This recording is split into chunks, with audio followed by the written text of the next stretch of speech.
सभी भक्तों को राधे राधे, जय श्री कृष्णा। आज हम सुनेंगे श्री राधा रानी कौन है, राधा रानी का अवतरण और उनके जन्म का रहस्य। जय श्री कृष्णा, राधे राधे दोस्तों। जब भी ब्रजभूमि का स्मरण किया जाता है, जब भी बांसुरी की मधुर तान कानों में गूंजती है और जब भी राधे राधे का नाम जुबां पे आता है तो हृदय स्वयं ही भक्ति और प्रेम से भर जाता है। यह प्रश्न हर किसी के मन में कभी न कभी अवश्य ही उठता है कि राधा रानी कौन है। क्या वे केवल श्री कृष्ण की प्रिया है या उनका स्वरूप इससे कहीं अधिक गूढ़ और दिव्य है। राधा रानी केवल ब्रिज की गोपी नहीं बल्कि संपूर्ण सृष्टि की आदि शक्ति है।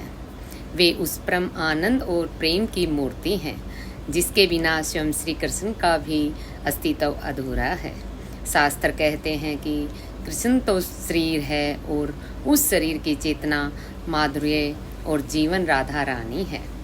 भगवान के हर भाव, हर लीला, हर आनंद का मूल स्रोत राधा रानी ही है।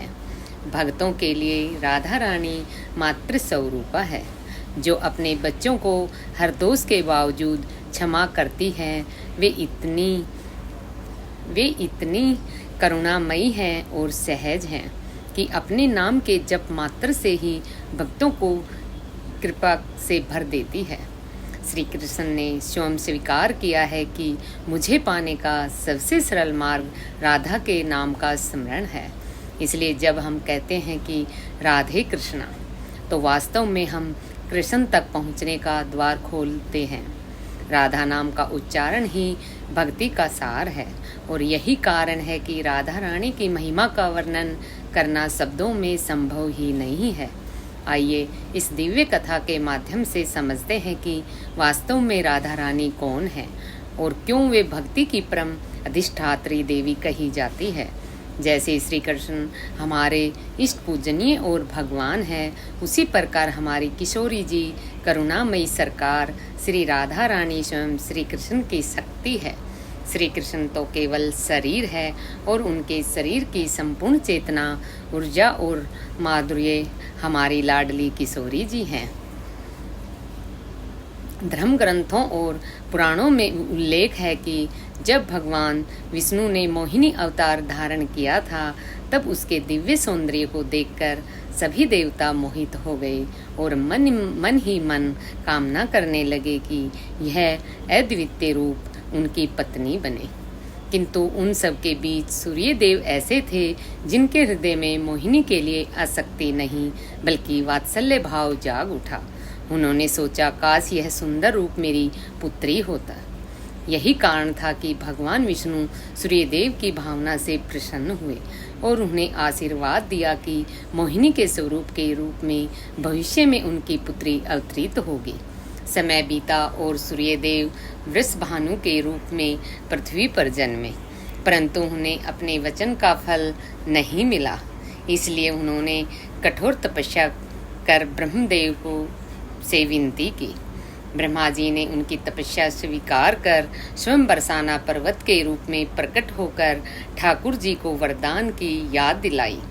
तब श्री कृष्ण हंसकर बोले कि वे सचमुच इस वरदान को भूल गए थे, परंतु अब समय आ गया है इसे पूर्ण करने का।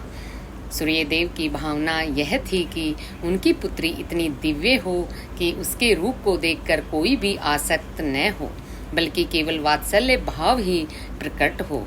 यही सोचकर श्री कृष्ण मनन करने लगे कि सूर्यदेव की पुत्री का स्वरूप कैसा होना चाहिए।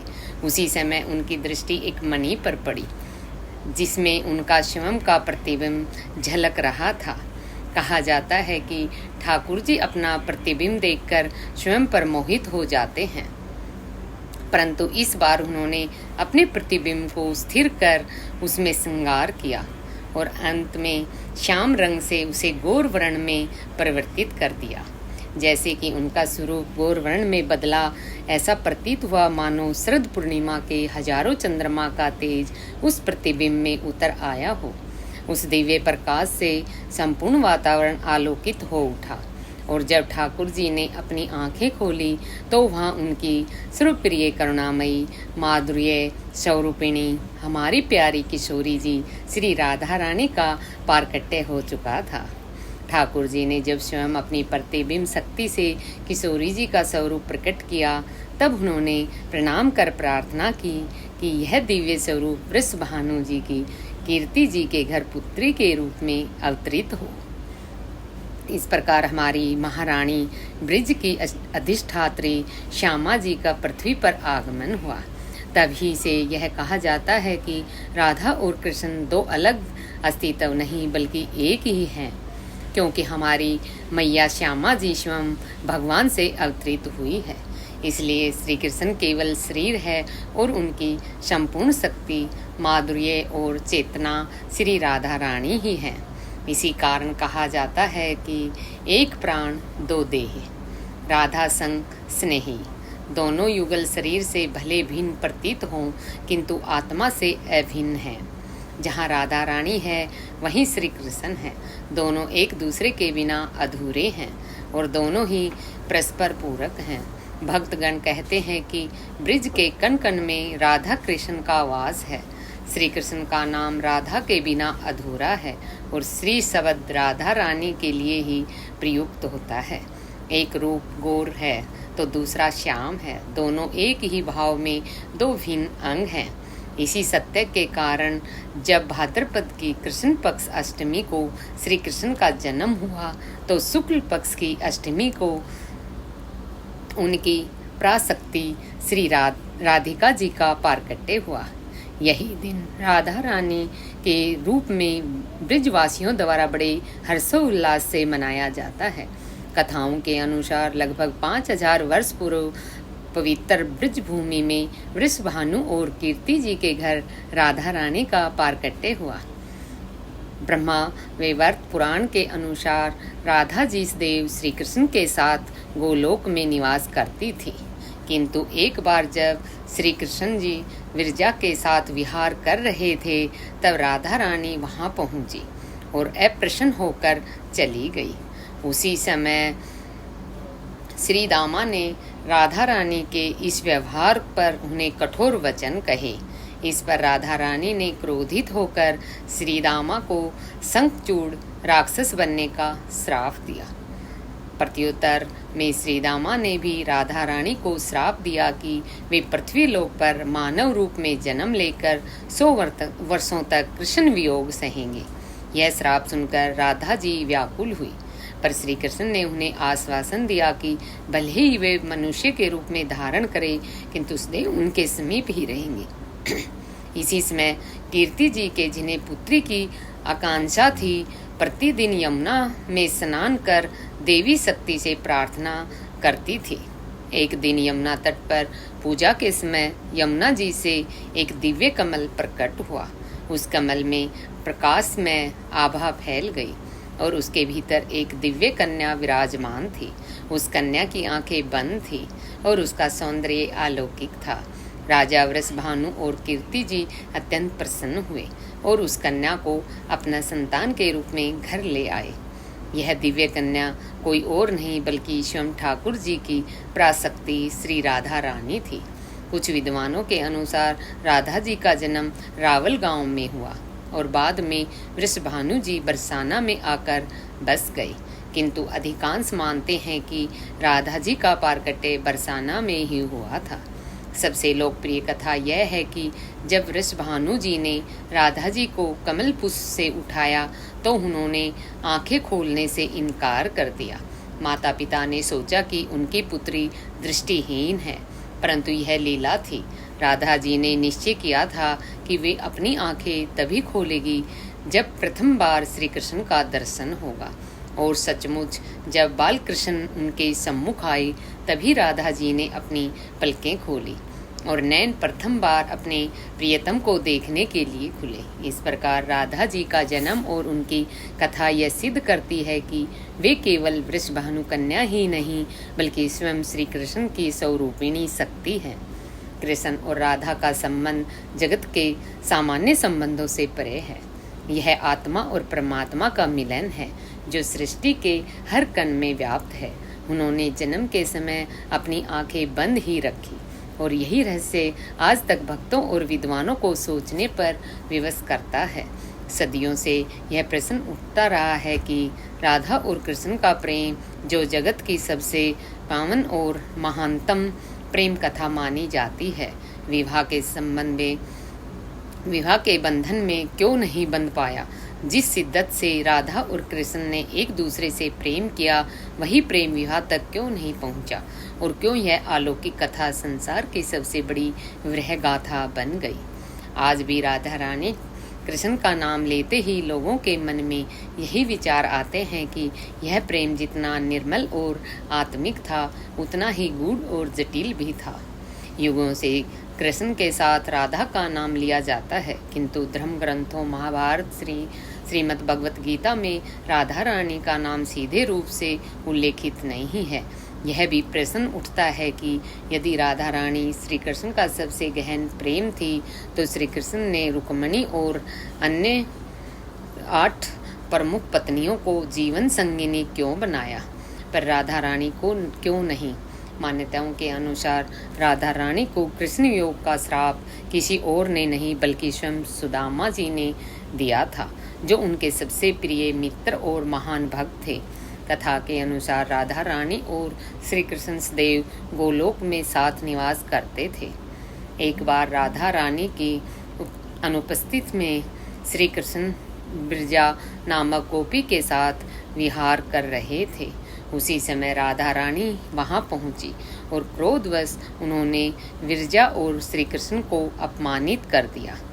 यह दृश्य देखकर श्री कृष्ण के मित्र सुदामा जी राधा रानी के व्यवहार से अप्रसन्न हुए और उनके प्रति कटु वचन कहे।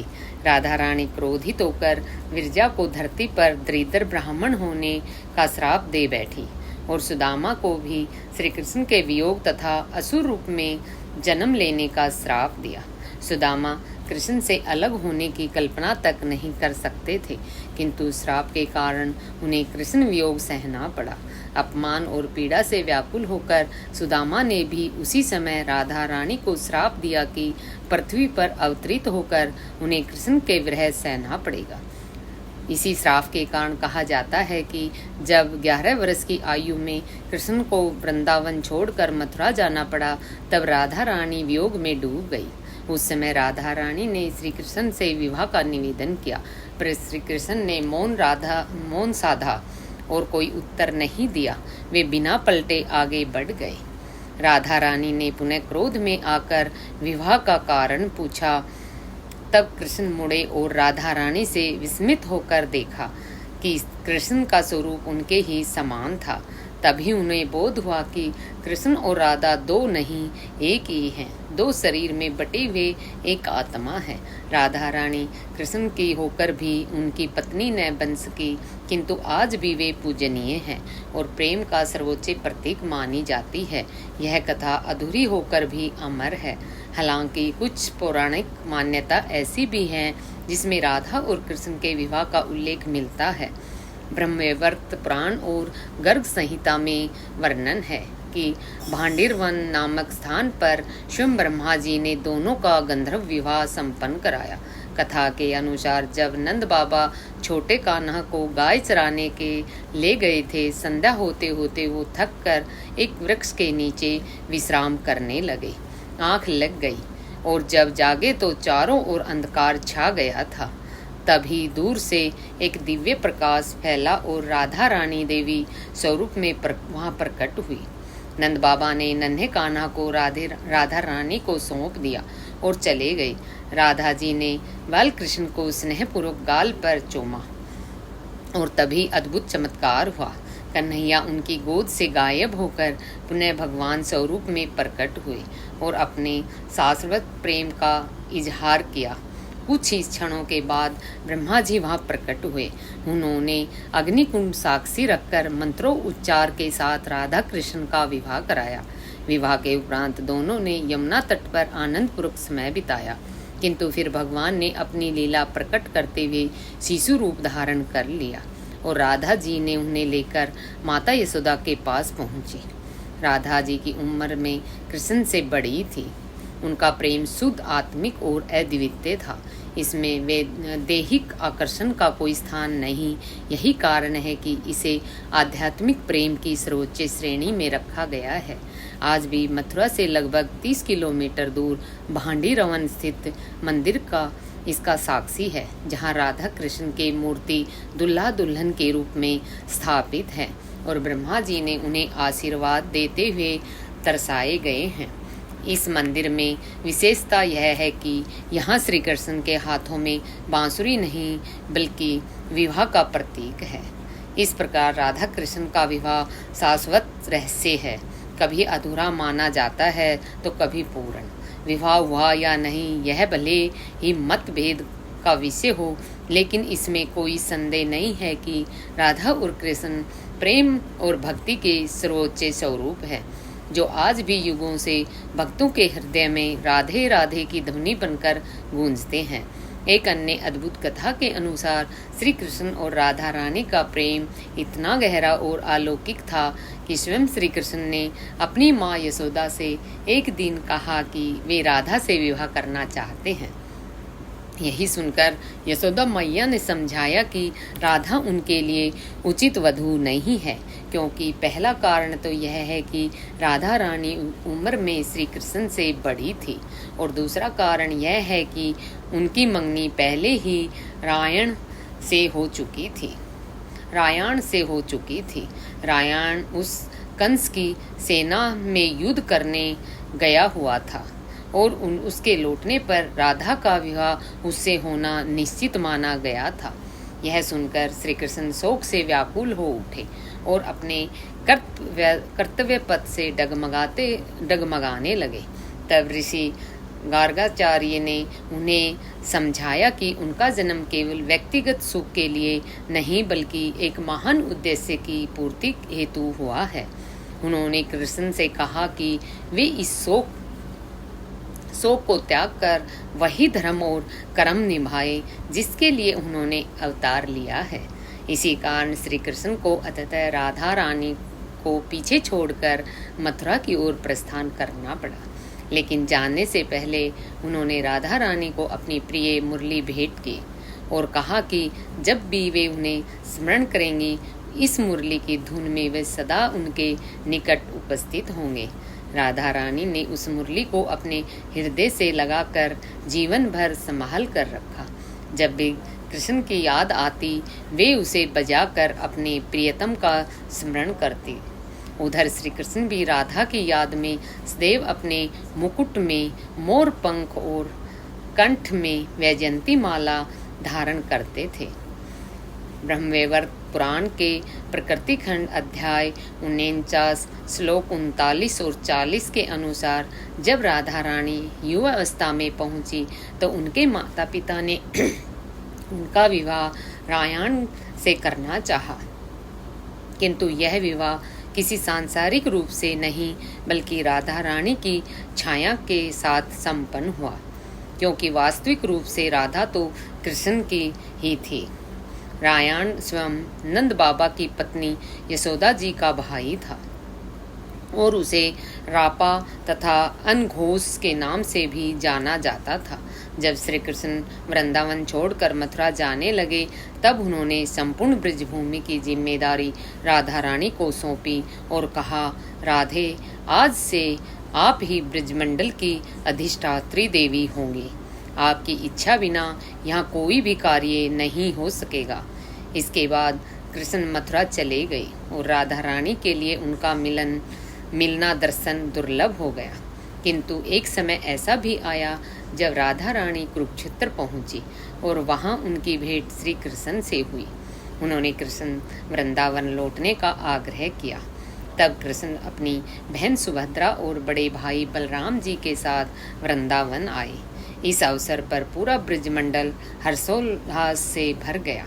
ब्रजवासियों ने स्वयं रथ को खींचकर कृष्ण, बलराम और सुभद्रा जी का नगर भ्रमण कराया। इसी घटना को स्मरण करते हुए बाद में वृंदावन और जगन्नाथपुरी में रथ यात्रा की परंपरा प्रारंभ हुई। श्री कृष्ण और राधा रानी की अंतिम भेंट द्वारिका नगरी में हुई।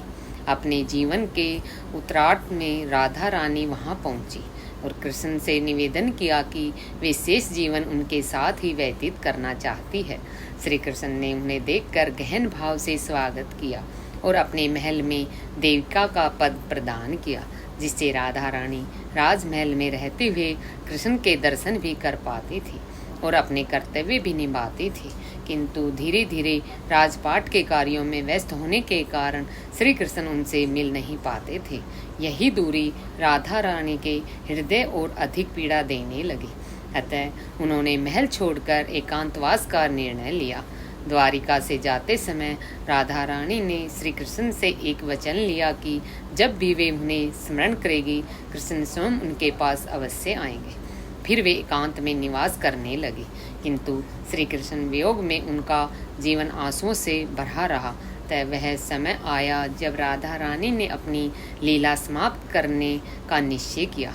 उन्होंने कृष्ण को स्मरण किया और श्री कृष्ण तुरंत उनके पास उपस्थित हुए। राधा की स्थिति देखकर उनके नेत्रों से अश्रुधारा बहने लगी।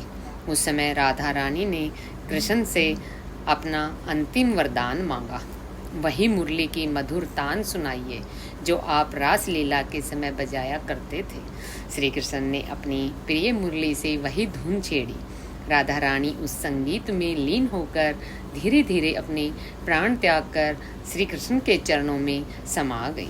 राधा रानी के वियोग से व्यथित होकर श्री कृष्ण ने उनकी क्षण अपनी मुरली को तोड़ दिया और फिर कभी मुरली नहीं बजाई। इस प्रकार यह दिव्य प्रेम कथा युगों युगों तक अमर हो गई। राधा का पर्याय कृष्ण और कृष्ण का पर्याय राधा बन गए। राधा रानी के नाम की महिमा इतनी अद्भुत है कि स्वयं ठाकुर जी कहते हैं कि जो कोई रा का उच्चारण करता है उसे मैं भक्ति प्रदान करता हूँ, और धा शब्द सुनते ही मैं स्वयं राधा के नाम के पीछे आकर्षित होकर चला जाता हूँ। हमारी लाडली जी का स्वभाव इतना सहज और प्रेममय है कि वे अपने भक्तों की हर भूल को क्षमा कर देती हैं और सदैव उनकी रक्षा करती रहती हैं। यही कारण है कि राधा नाम स्वयं प्रेम, करुणा और भक्ति का प्रतीक बन गया है। यह महिमा हमारी लाडली किशोरी जी के नाम की है। संपूर्ण ब्रह्मांड की स्वामी स्वयं श्री कृष्ण की राधा रानी के नाम के उच्चारण के लिए सदैव ललायित रहते हैं। ऐसा माना गया है कि जो भी भक्त निरंतर श्री राधा नाम का जप करता है, उस पर राधा रानी सहज ही प्रसन्न होकर उसे अपना सर्वस्व प्रदान कर देती है।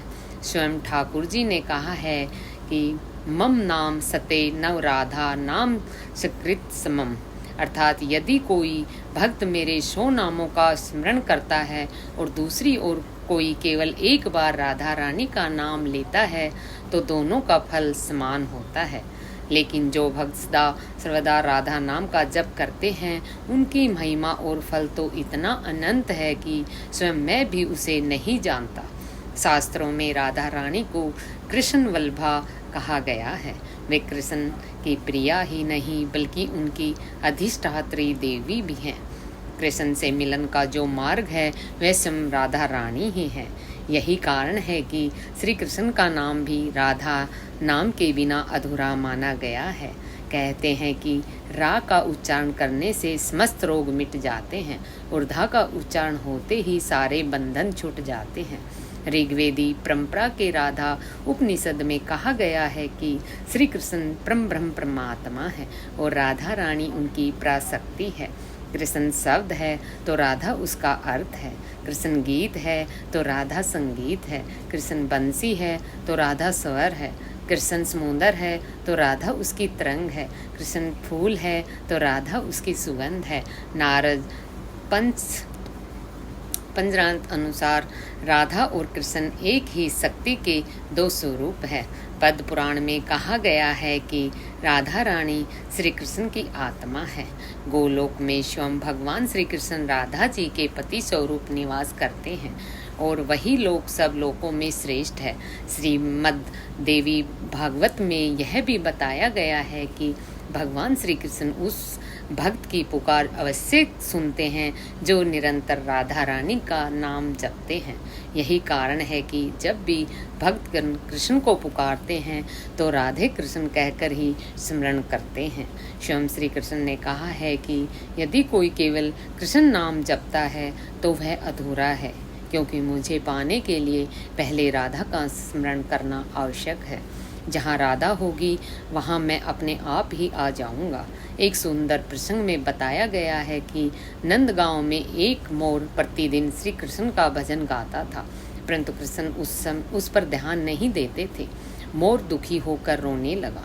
तभी एक चिड़िया वहाँ से गुजर और मोर से बोली, यदि तुझे कृष्ण की कृपा चाहिए तो पहले राधा रानी का शरण में जा। मोर चिड़िया के साथ वृंदावन पहुंचा और वहां भजन गाने लगा। तभी राधा रानी स्वयं आई और मोर को गले से लगा लिया।